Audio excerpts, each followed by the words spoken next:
Buenas tardes, bienvenidos a su programa favorito. En esta ocasión estaremos hablando sobre el Colegio de Bachilleres del Estado de Oaxaca, más concretamente el plantel 01 Pueblo Nuevo. En esta ocasión les reportaremos sobre la historia del Colegio de Bachilleres del Estado de Oaxaca, más concretamente del plantel 01 Pueblo Nuevo. El plantel 01 Pueblo Nuevo, fundado hace ya un poco más de 40 años, más concretamente en 1981, por lo que actualmente lleva 42 años en servicio. Como ya sabemos, el plantel 01 es el primer plantel creado del Colegio de Bachilleres del Estado de Oaxaca, por lo que en esos tiempos era un plantel muy nuevo, apenas estaban haciendo. Y evidentemente muchas de las cosas que actualmente se encuentran en el plantel han cambiado drásticamente o se han modificado de cierta manera y de cierto grado. Tomemos, por ejemplo, a dónde se ubicaba la dirección con anterioridad. La dirección con anterioridad se encontraba ubicada sobre la biblioteca del plantel, para posteriormente pasarse al lugar donde actualmente lo encontramos. Otro ejemplo, podemos usar la cafetería. La cafetería antes se encontraba por el salón de contabilidad. En esa zona se encontraba. De hecho, nos cuenta la profesora Rosa Estela Valdés Pacheco, Rosy Valdés, que aún podemos encontrar los vestigios de la barra donde se encontraba la cocina de la cafetería. Como otro ejemplo, podemos usar el uniforme, que a lo largo de estos años ha ido cambiando y variando en su diseño. Anteriormente, por ejemplo, el uniforme no existía. No había uniforme en los primeros años. Después se convirtió a un uniforme de color naranja. Ya pasados unos años, al fin se ha optado por este uniforme, por el gris Oxford y el blanco. Evidentemente también el logo ha cambiado, pero pasemos a algo más importante. En el estudio tenemos ya preparadas algunas grabaciones de una entrevista que le hemos hecho a dos docentes del plantel, por lo que es lo que estaremos viendo a continuación.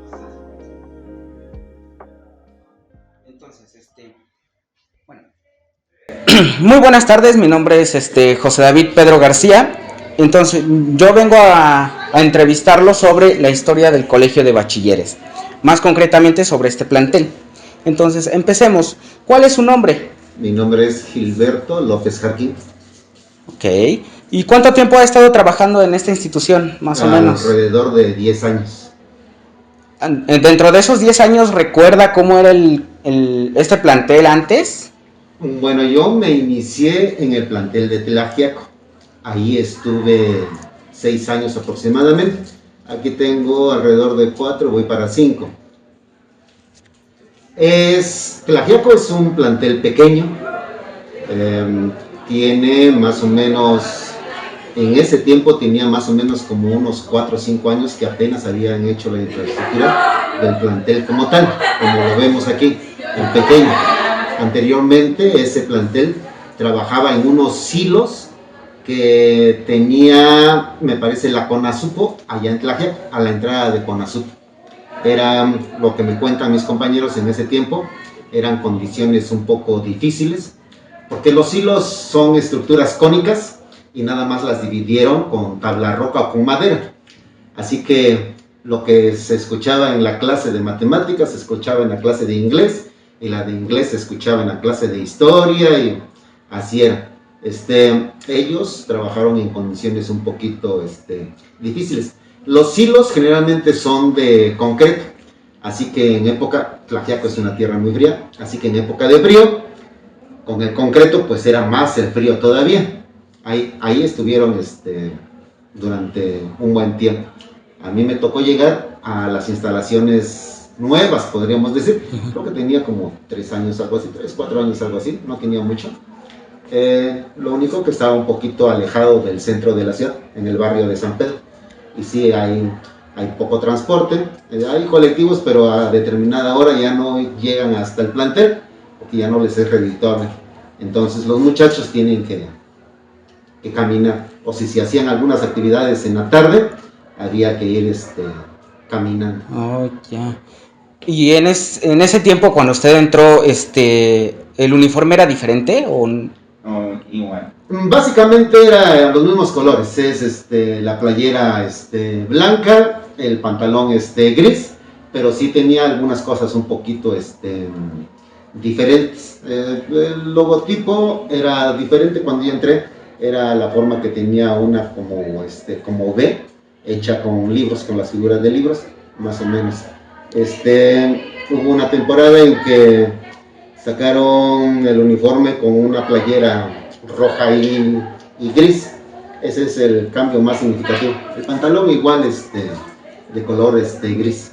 Pero de ahí volvieron otra vez al color, ha predominado el color blanco y gris. Ah, y de los docentes que conoció en esos tiempos, ¿hay alguno que siga trabajando?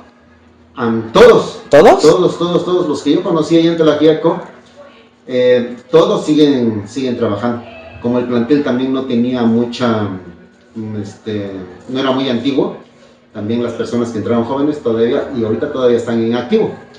Cuando yo me traslado acá, conozco personas muy preparadas, muy excelentes para dar sus clases.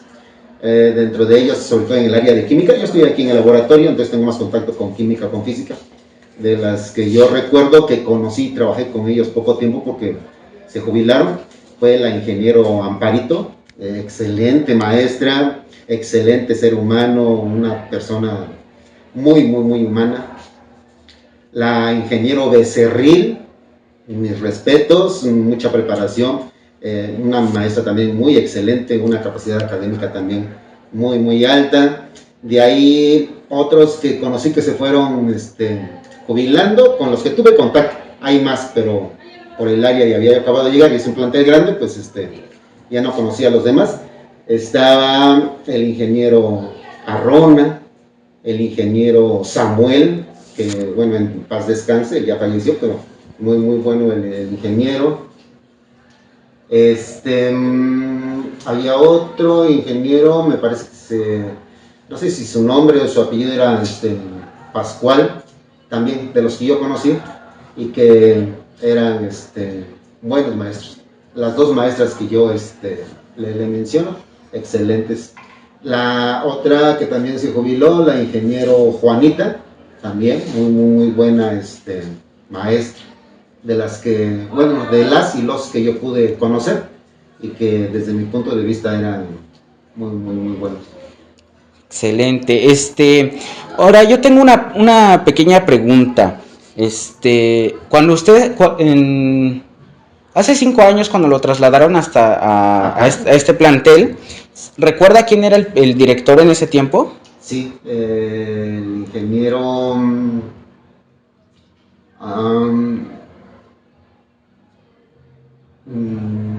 Bonola, me parece que su nombre es Misael, me parece, Misael Bonola, que también en paz descanse. Él falleció ahora en este lapso de la pandemia, en esos 2 años, ahí en ese lapso falleció. Ahora, también en ese periodo del traslado, ¿tuvo dificultades para adaptarse? Más que para adaptarme, para la carga de trabajo. La carga de trabajo allá en Tlaxiaco era menor, obviamente por el número de grupos. Se trabajaba y se planeaba de manera muy cercana con los docentes. Se hacían prácticas a veces extra laboratorio, prácticas de campo, y como radicábamos allá, pues acompañábamos a los muchachos, también los maestros estaban ahí, se acompañaba a los muchachos, porque nada más era un solo turno. Entonces en las prácticas de campo se les acompañaba y se iba uno a los lugares o a los sitios donde se programaba esa práctica. Aquí es diferente, aquí está más saturado. Aquí todas las prácticas por lo general son aquí en laboratorio. Obviamente el número de grupos es muy diferente. Aquí son 10 grupos por cada semestre, entonces la cantidad de prácticas que se hace es muy alta, y hay ocasiones en las que se trabaja al mismo tiempo química y se trabaja biología, y estamos de un lado para el otro. Ahí es donde nos apoyan mucho los maestros, porque en lo que vamos para un lado, el maestro se queda a cargo aquí de este lado con química, y en lo que regresamos a química, el maestro de biología se hace cargo ahí. Es mucha la interacción, es mucho el trabajo. Y obviamente, al ser muchos grupos, sobre todo, por ejemplo, cuando es primero y segundo, cuando es tercero y cuarto, ahí el volumen es mayor, porque todos los grupos lo tienen, los 10 grupos. En cambio, ya cuando a partir de quinto y sexto ya entran determinados grupos, nada más por el área que les corresponde, por ejemplo, higiene y salud comunitaria, cosas de ese tipo que se reduce. El volumen más grande es los primeros 4 semestres, ahí es mucho la carga. Ya para finalizar y no quitarle más tiempo, ¿tiene alguna buena experiencia en estos 10 años que lleva en este sistema? Sí, muchas muy buenas experiencias. Allá en Tlaxiaco, en ese tiempo no estaba tan marcado lo de los derechos de los animales.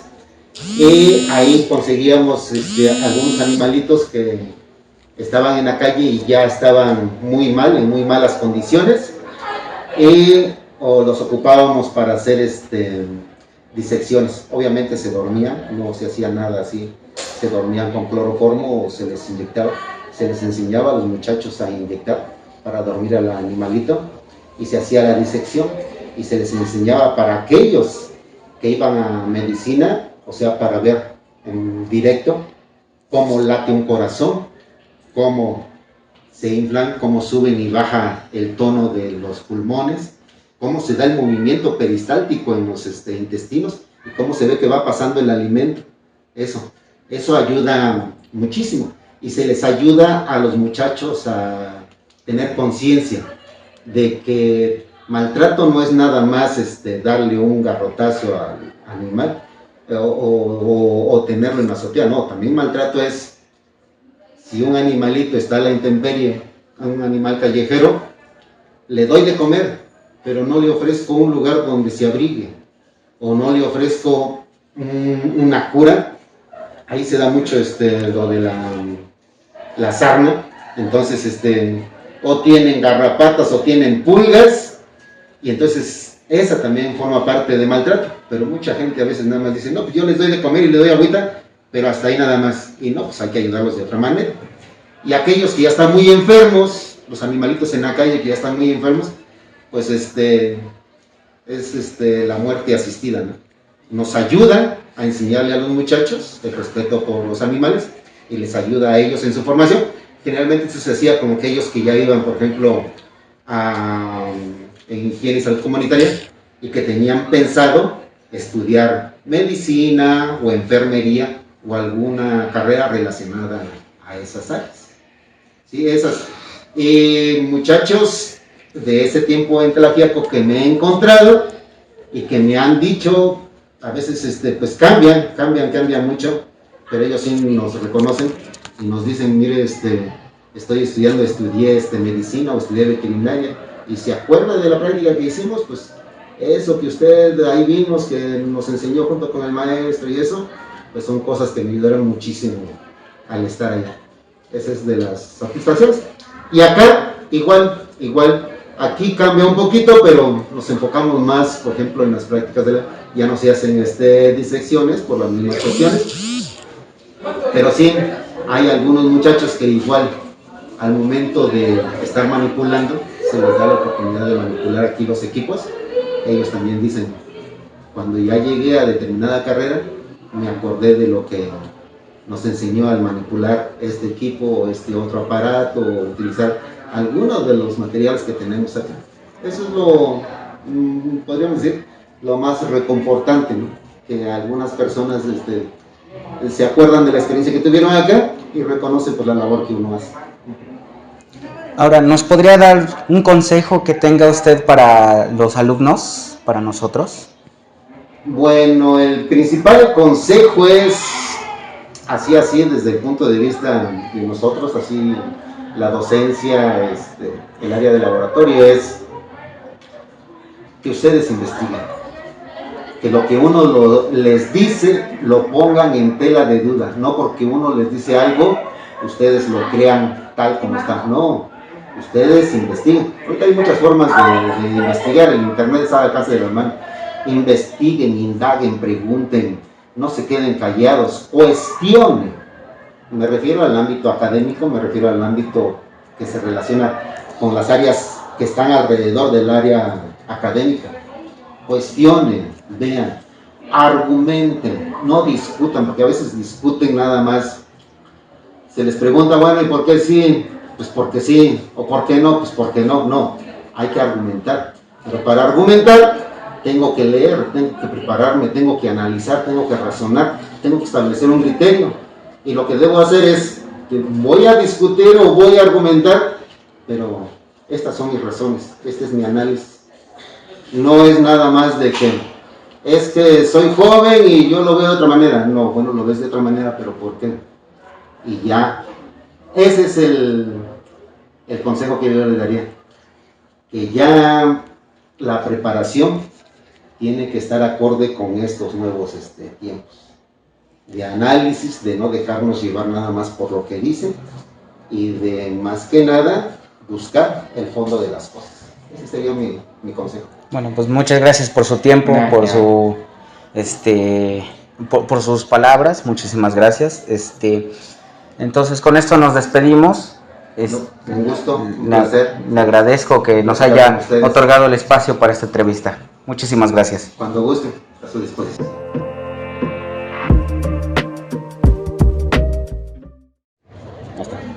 Hola, buenas tardes, mi nombre es Pedro García José David.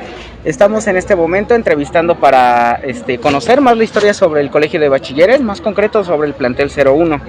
Entonces, aquí tenemos a Saraí Gómez, que nos va a contar un poco sobre lo que ha vivido en este colegio. Entonces, ¿cuánto tiempo lleva trabajando en la institución? aproximadamente 9 años. Cuando usted entró, ¿recuerda cómo era más o menos el colegio en esos tiempos? Pues era muy parecido, claro. Ahorita si vemos los avances que ha tenido el plantel, pues bueno, ya ahora contamos con este techado en nuestra explanada, ¿no? Han crecido algunas aulas también y se empieza a ver estas cuestiones de poder integrar algunos proyectos que embellezcan nuestros jardines de manera sustentable.